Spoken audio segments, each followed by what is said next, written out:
Okay, everyone. Welcome to this week's edition of This Week is Live. I'm your host, Raymond Flowchat from mxdwn.com, mxdwn. Thanks for joining me. So glad to see you all. Today we have stories about Black Panther, Wakanda Forever, Taylor Swift. Yes, I said Taylor Swift. The Grammy nominations for 2023, Big Little Lies, the Game Awards, and even something a little special for this week. Going to be a little bit of an abbreviated broadcast. Going to try to hustle through things here. A lot of ground to cover. So first off, let's start in the world of movies. Black Panther Wakanda Forever came out this past weekend.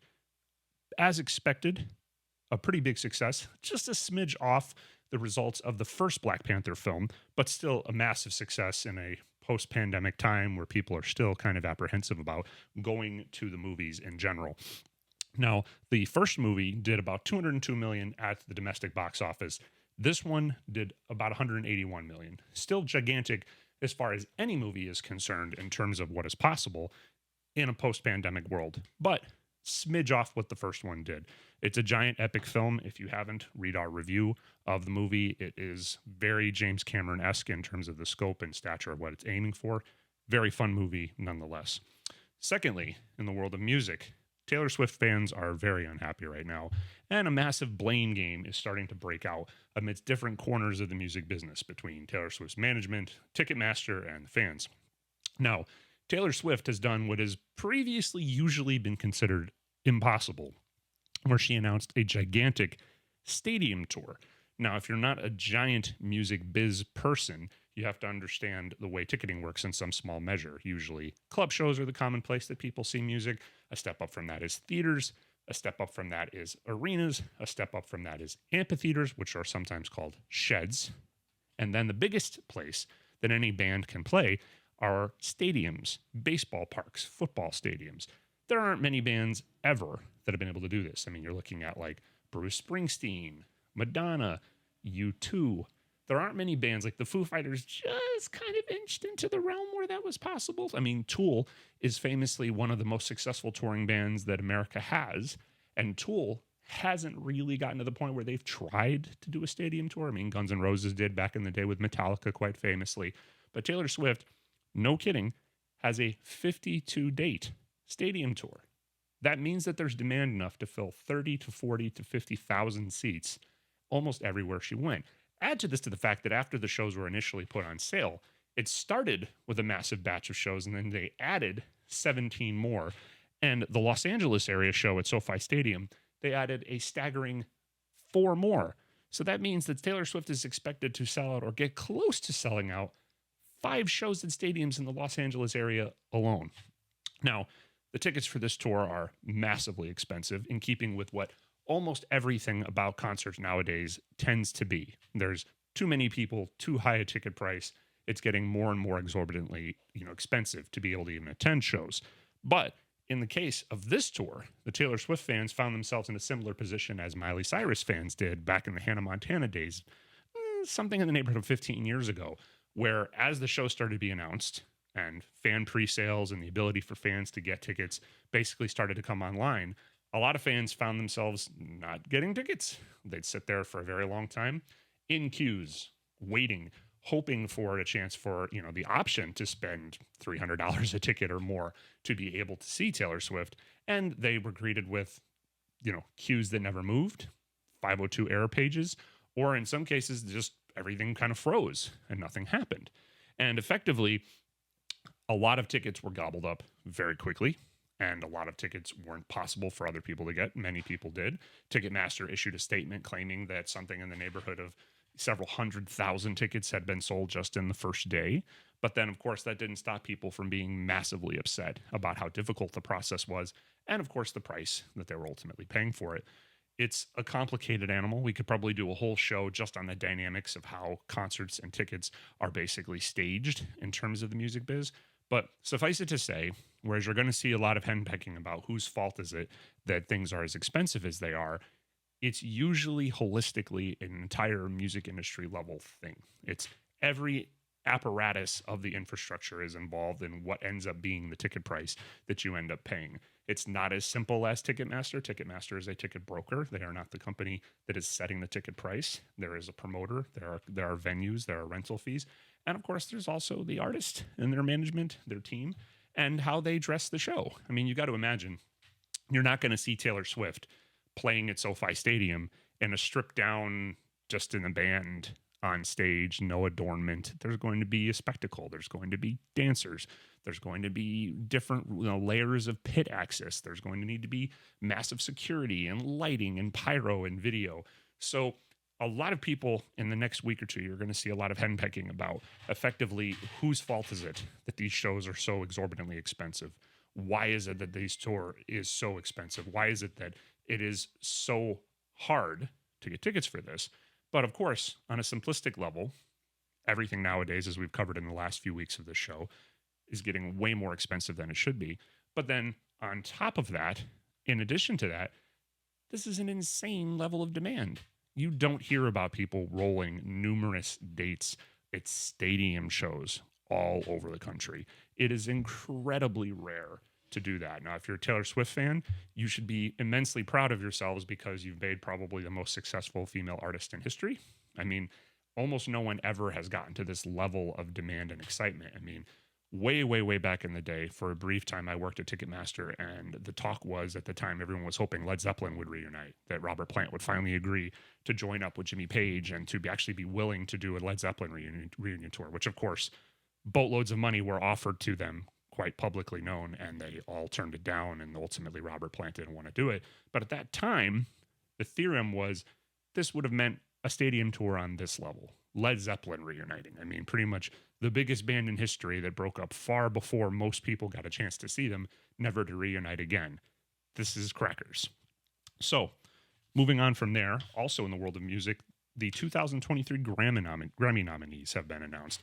And as usual, there are 80 million categories, too many people in too many categories. The big award, which is going to have everybody kind of in arguments and controversial stature, for Album of the Year, which is always the final award of the night, the big award that's meant to be the hallmark of what, was the best music that came out this year. The bands this year are ABBA. Yeah, you heard me right. ABBA, Adele, Bad Bunny, Beyonce, Mary J. Blige, Brandi Carlile, Coldplay, Kendrick Lamar, Lizzo, and Harry Styles. Now, Harry Styles is having a moment of his own, as has Lizzo been for the last year and a half. Kendrick Lamar might be the most significant and popular rapper going in the world of hip-hop today. But what most people are going to be focusing on is what happened a few years ago when Beyonce's Lemonade came out and Adele pulled off a surprise upset when everybody thought Beyonce would win Album of the Year.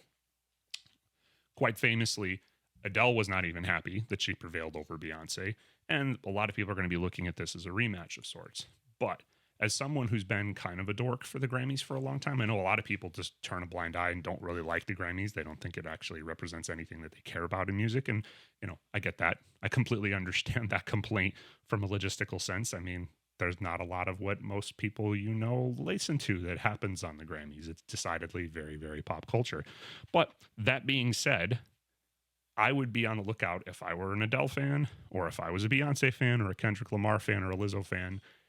The Grammys tend to pick the one heritage act that is nominated, as opposed to the things that are actually happening and relevant that represent what people really, really like. So if I were a fan and I was worried about the right band that I like winning, I would be probably wary of ABBA's inclusion on this list. There was a year when literally Radiohead's Kid A and Beck's Midnight Vultures were up in a category and, ultimately lost to Steely Dan.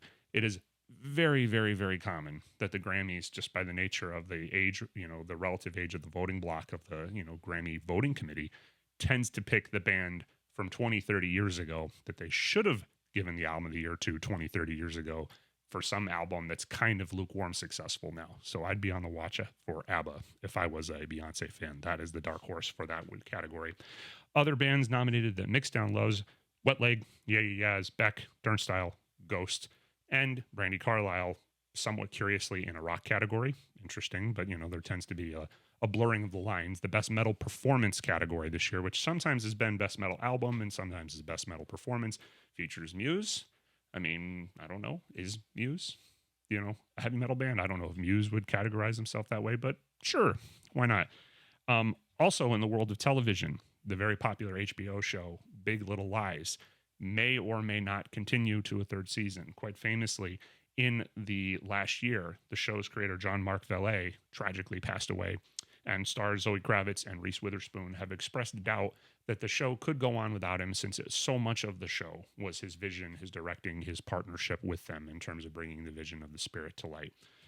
Then, in the world of games, we have the nominees just the other day of the Game Awards. Now, the Game Awards is probably one of the smarter things the gaming industry has, run by Jeff Keighley, who's always kind of been a pundit in the world of games.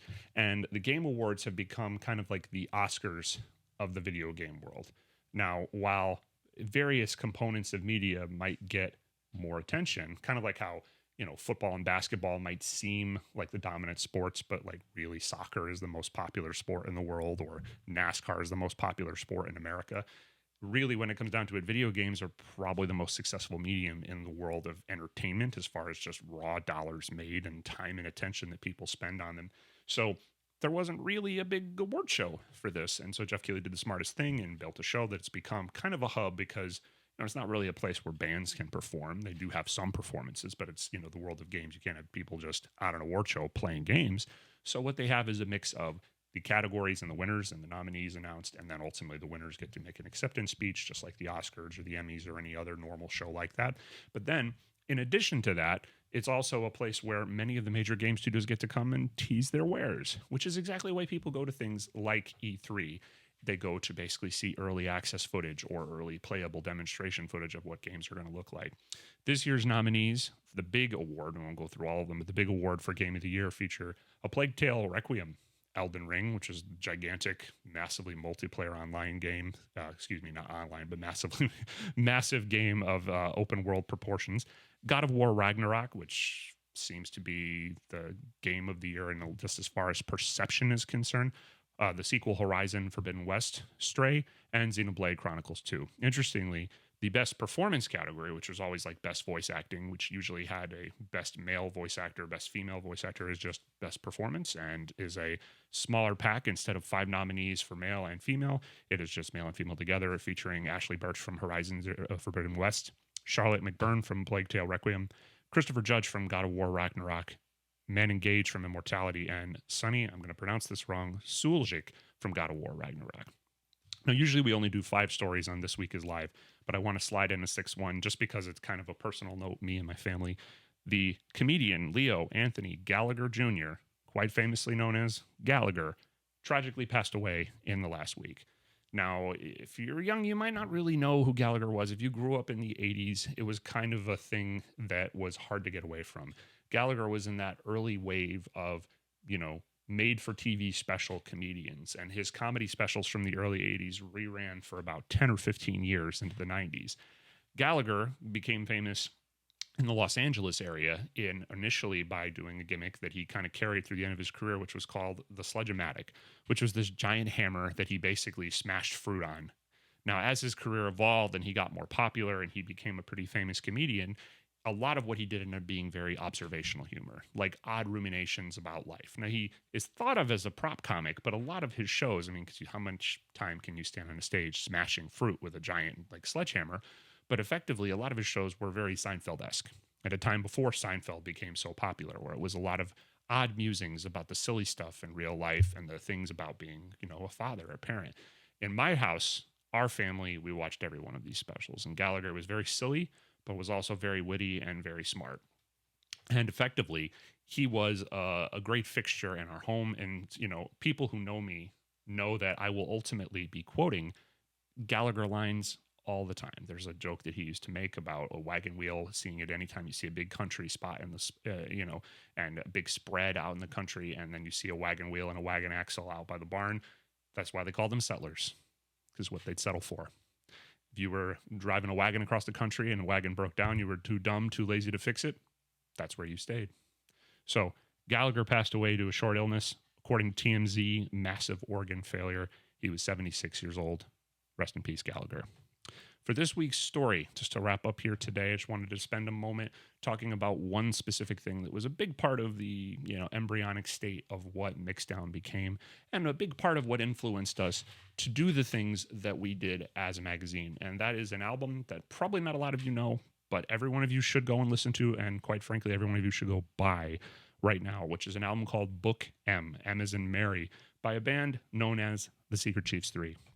Now, ultimately, the Secret Chiefs 3 was kind of started as a side project. It was formed by the guitar player and one of the principal songwriters of the band, Mr. Bungle, Trace Bruins.